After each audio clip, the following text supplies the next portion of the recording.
तो भारत का जो विज्ञान है उसमें जो है ना 1500 से ज्यादा केमिकल के सूक्त हैं।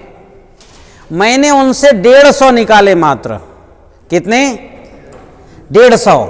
और ये केमिकल के रिजल्ट जो सिंथेटिक केमिकल हैं बाजार में, यूरिया, डीएपी, फंगीसाइड, पेस्टिसाइड, उनसे भी ज्यादा पावरफुल है।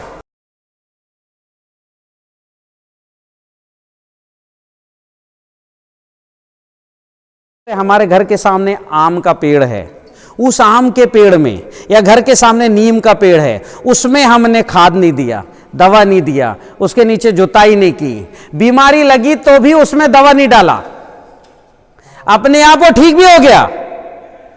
हमारे दादा ने पेड़ लगाए, केवल सुरक्षा किया। क्या किया? केवल सुरक्षा किया, कुछ नहीं दिया, और हर साल फल रहा है। और उसी आम का पेड़ का जो है बीज आप लाइन से लगा दो 10 बाई 10, 10 ठो कृषि वैज्ञानिक आएंगे, कहेंगे 10 बाई 10 लगाओ, इतना गड्ढा खोदो, फिर वो जो है उसमें ये खाद डालो, ये दवा डालो, और उसके बाद भी बीमारी आएगी, और उसके बाद भी वो आम 1 साल फलेगा, 1 साल नहीं फलेगा। अभी जिसके यहां खेत देख के आ रहा हूं, पंकज मंडा, उसने 6 किलो प्रति एकड़ गेहूं लगाया है। कितना किलो? 6 किलो, 22-25 क्विंटल से ऊपर होगा। 3 किलो प्रति एकड़ चना लगाया है, 18-20 क्विंटल चना होगा। आप जाके देखा ना, यहां से 90 किलोमीटर ज्यादा दूर नहीं, सरदारपुरा फाजिल का। कितना किलो चना लगा है? 3 किलो। 80 ग्राम प्रति एकड़ सरसों लगाया है। कितना? और एक खेत में 20 ग्राम प्रति एकड़ सरसों लगाया। दोनों जगह उसको जो है 12 से 15 कुंटल सरसों होगा। आप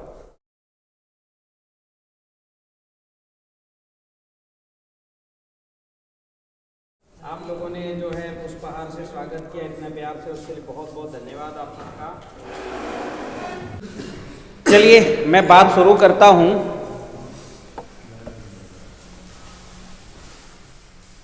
अपनी खेती जो है मूल आध्यात्मिक और प्राकृतिक खेती है। अपनी खेती भारत की प्राचीन ऋषियों के सिद्धांतों पर आधारित है। अपनी खेती रसायनों पर आधारित है। बस अंतर यह है, ये सब जैव रसायन है। हम भी केमिकल खेती करते हैं और मैं करवाता हूं। बस ये केमिकल कौन से हैं? नीचे रखो। ये पेड़ पौधों से, पत्तों से निकले हुए केमिकल। भारत का आयुर्वेद केमिकल साइंस से भरा पड़ा है। भारत का साइंस केमिकल विज्ञान से भरा पड़ा है। और कौन कौन से केमिकल हैं? भस्म केमिकल, भस्म रसायन, जैव रसायन, अणु जल, मतलब इसके अलावा पंचगव्य रसायन। तुलसीदास जी का दोहा है। तो भारत का जो विज्ञान है उसमें जो है ना 1500 से ज्यादा केमिकल के सूक्त हैं। मैंने उनसे 150 निकाले मात्र। कितने? 150। और ये केमिकल के रिजल्ट जो सिंथेटिक केमिकल हैं बाजार में, यूरिया, डीएपी, फंगीसाइड, पेस्टिसाइड, उनसे भी ज्यादा पावरफुल है।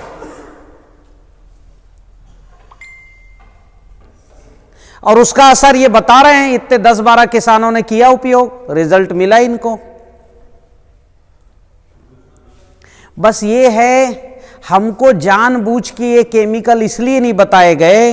यदि ये केमिकल, जैसे हमारे घरों में सर्दी, खांसी, जुकाम होता है तो दादी माँ के बटुआ, दादी की एक पोटली होती है, उसमें दवा हमेशा रहती है। बच्चे बीमार हुई कि वो हर चीज की दवा है। वो दवा जो है वो भी एक केमिकल है। तो केमिकल जो है, इस विज्ञान को मैंने अच्छे से समझा है और मेरे तरफ से गारंटी है, कोई बीमारी आए आप उसको खत्म कर सकते हो, पर क्यों खत्म करना? आने ही नहीं देना। भाई बीमार पड़ेंगे तो इलाज के लिए केमिकल चाहिए, चाहे वो रासायनिक केमिकल हो, बाजार का सिंथेटिक या आयुर्वेदिक केमिकल हो। क्यों केमिकल के पीछे जाना? मेरे पास 150 फार्मूले हैं और पता है मेरा नारा क्या है? खेती का मेरा नारा है, किसान बीज बोए और घर जाके सोए। काम मत करे खेत में। क्या ना करे? काम ना करे। ये मेरा नारा है। और जब तक इंसान खेत में काम करेगा, मतलब किसान खेत में काम करेगा, कभी खेती का भला नहीं हो सकता, ना किसान का भला हो सकता है। किसान का भला इसी में है कि वो खेत में काम ना करे।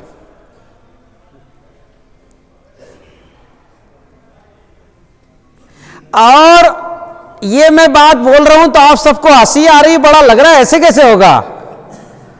क्योंकि दिमाग में बैठा गया है खेती यानी काम करना, खेती यानी ट्रैक्टर खरीद के लाओ, खेती यानी जोतो, खेती यानी बढ़िया से बीज डालो, कितना नंबर का वो लगा के और एक लाइन से डालो, खेती यानी उसमें पानी डालो, खेती यानी खाद डालो, खेती यानी दवा डालो।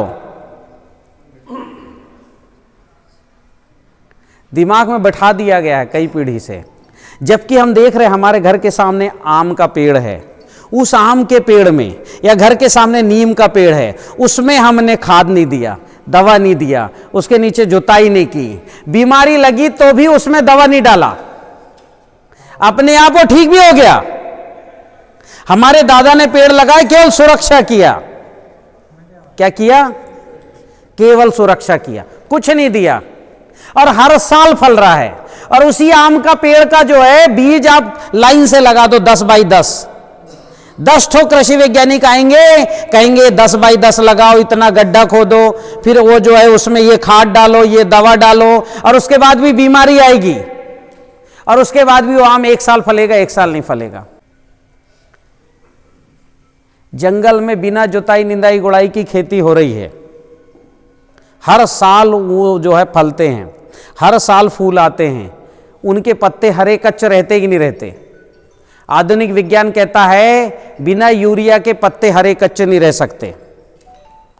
आप सबके फोन थोड़ी देर साइलेंट कर लो, मैं 1-1.5 घंटा बात करूंगा, फिर मुझे चंडीगढ़ भी निकलना है।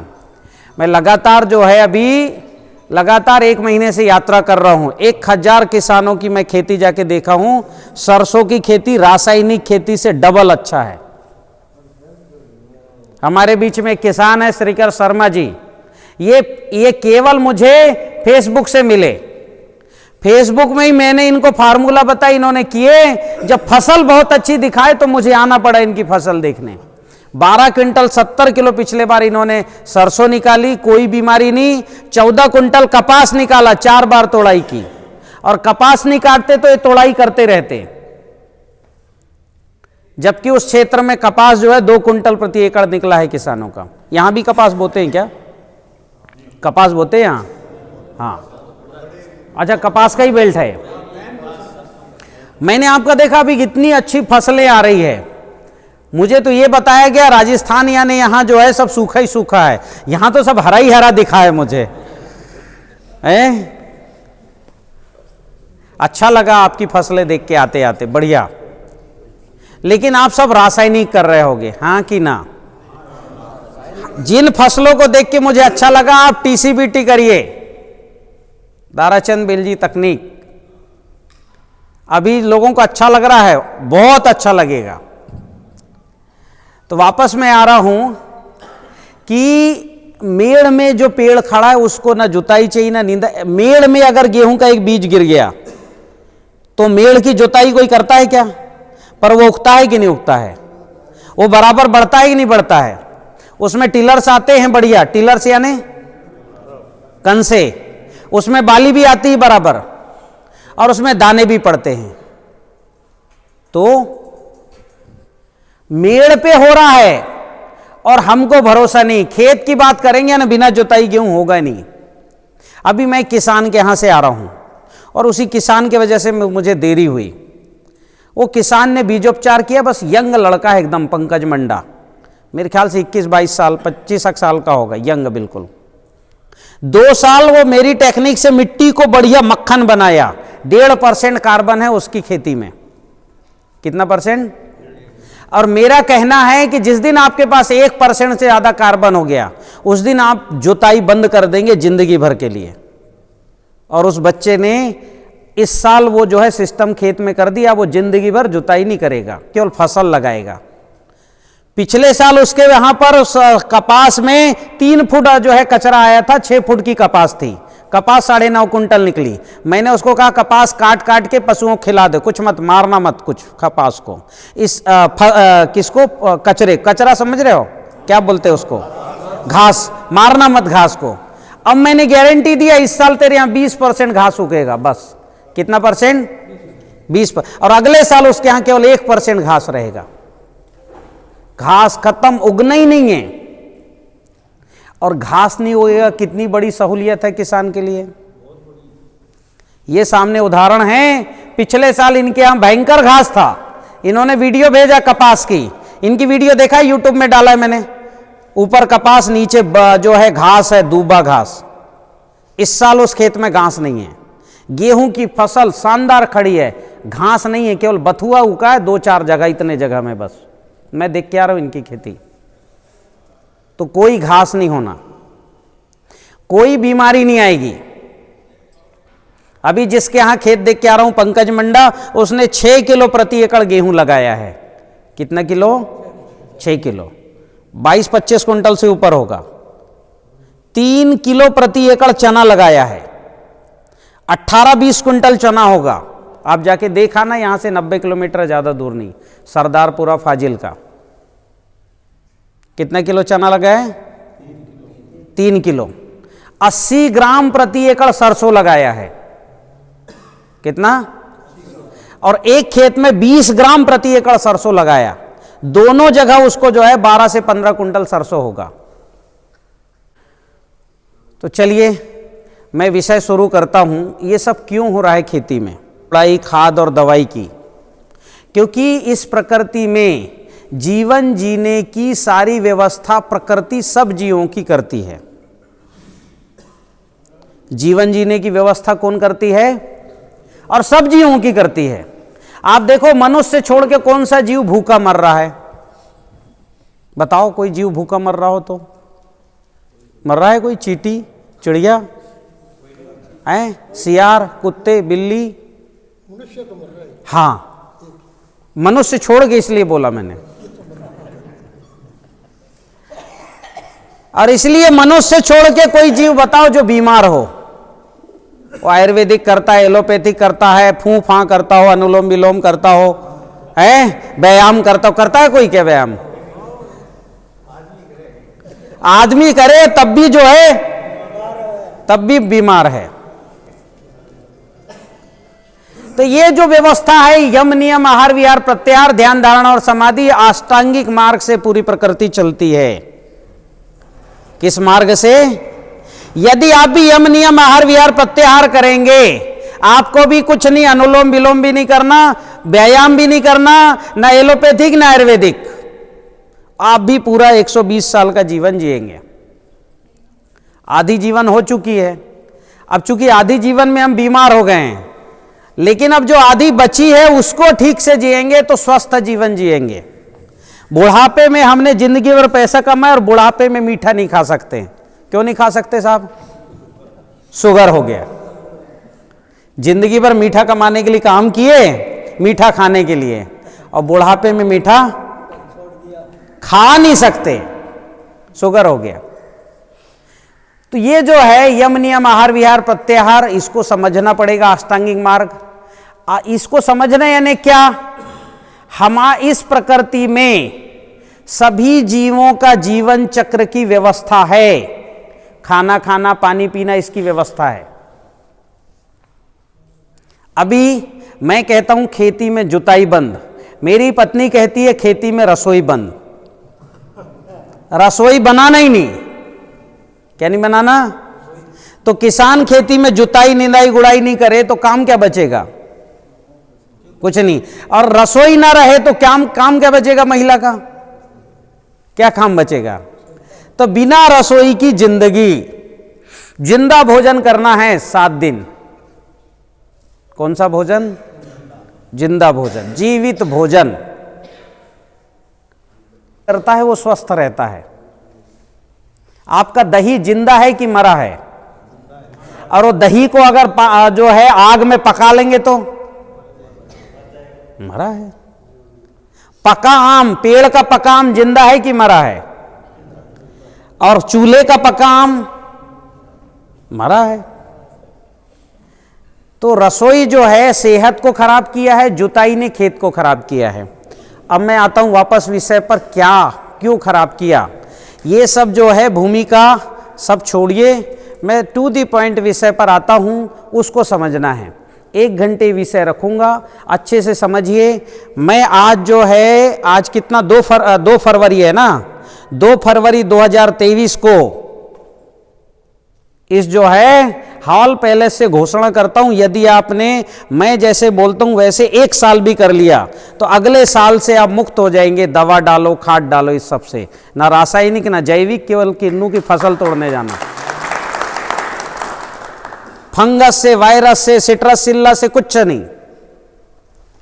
1 साल जो व्यवस्था की मैं बात कर रहा हूं वो करो। और ऐसा नहीं मैं विद्वान हूं, मैं कुछ नहीं, मैं आप जैसा हूं।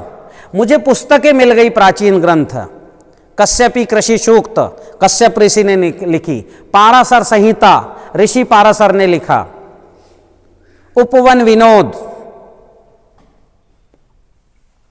सूरपाल ने लिखा, वृक्षायुर्वेद वराहमिहिर ने लिखा, वारामिहिर संहिता। मेरे गुरु जी के गुरु अच्युत दाभोलकर ने लिखा, सर्वसुलभ, अंग्रेजी में लिखा था प्लेंटी फॉर ऑल, हमने हिंदी ट्रांसलेट करवाया, सर्वसुलभ समृद्धि। एक दारा सिको औरंगजेब का भाई था, जानते ही नहीं दारा सिको को? वो पूरे भारत भर में घूमा और उनकी खेती को एक पुस्तक में लिखा। पुस्तक का नाम है नुक्सा दर फन्नी फलाहत। हमने उसका हिंदी ट्रांसलेट कराया, उसका नाम रखा है कृषि की कला।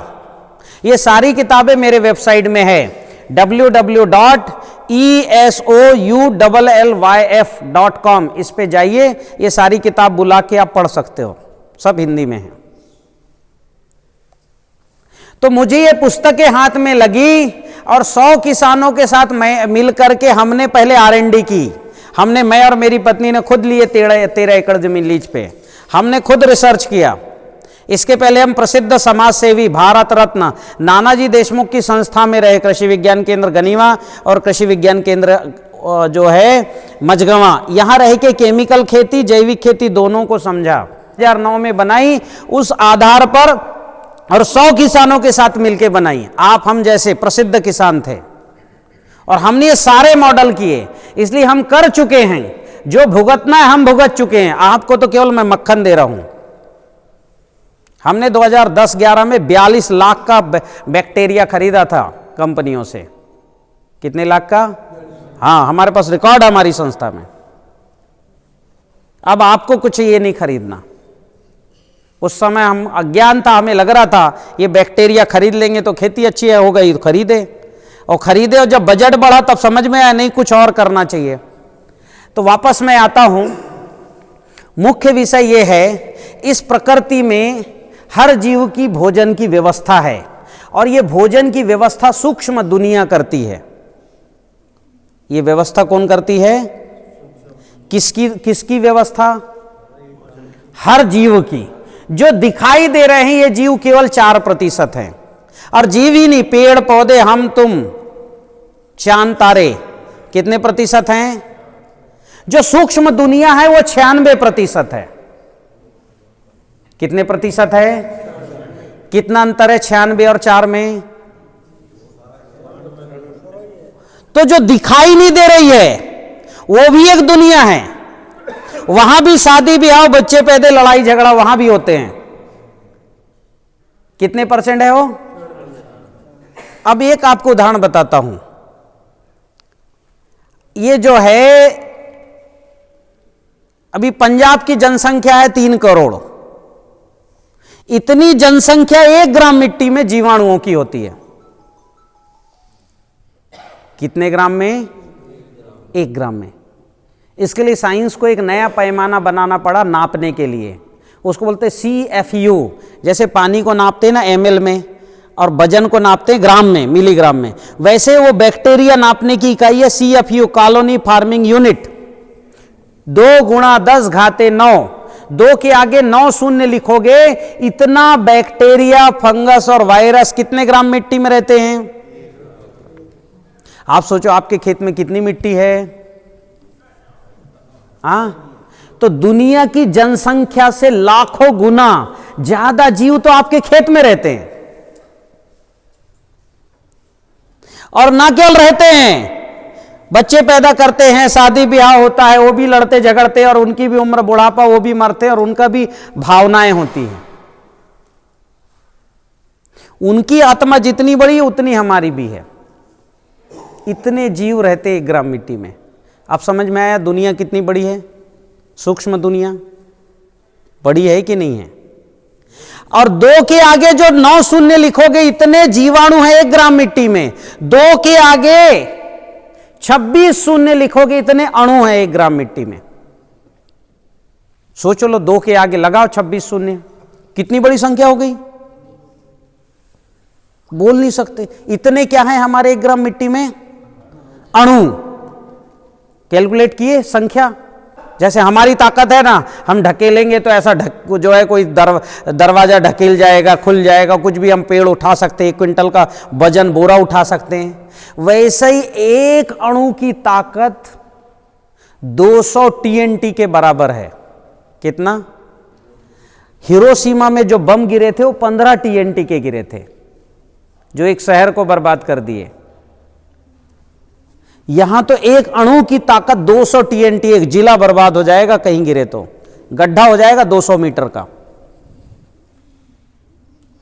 सोचो 1 ग्राम मिट्टी में कितनी ताकत होगी, अंदाज लगा सकते हो? अब सोचो कितनी बड़ी दुनिया है। जिसको हम मिट्टी बोल रहे थे, उसी के अंदर कितनी बड़ी दुनिया है, कितनी ज्यादा ताकत है। आप यहां से जो है दूसरे ब्रह्मांड में जाके खाना खाने वापस आ सकते हो, आना जाना 1000 साल करोगे, इतनी ताकत 1 ग्राम मिट्टी में है। इतनी बड़ी दुनिया, सूक्ष्म की दुनिया। तो ये सूक्ष्म की दुनिया जो है, ये 3 भाग हैं इसके। इसको समझ लो, जो रिजल्ट आपको खेती में चाहिए वो मिलेगा। और एक बात और मैं बता रहा हूं, सूक्ष्म की दुनिया को आप देखे नहीं तो अपनी बुद्धि से निर्णय लोगे क्या सही है या गलत है? ले लोगे। जिसको देखे ही नहीं उसका कैलकुलेशन कर सकते हो? वो सही गलत का नाप कर सकते हो क्या? जिस दुनिया को देखे ना हो, सही हो रहा है कि गलत हो रहा है? ये हमारे परे है आंखों के। इसलिए मैं जो बता रहा हूं इसको प्रयोग करो। बस ये मान लेना कि गुरुजी ने बताया है, अभी थोड़ी देर के लिए गुरुजी हूं, फिर तो जो मानो सो बात है। रिजल्ट मिलेगा तो आप इसको आगे करोगे कि नहीं करोगे? और मानकर करोगे। मान लो कि 1 ग्राम मिट्टी में 3 करोड़ बैक्टीरिया हैं, मान लो कि उसमें असंख्य अणु हैं, और मान लो असंख्य ऊर्जा है। 3 स्तर हैं सूक्ष्म दुनिया के, ऊर्जा, अणु और जीवाणु। तीनों को समझे बगैर खेती नहीं हो सकती। क्लियर?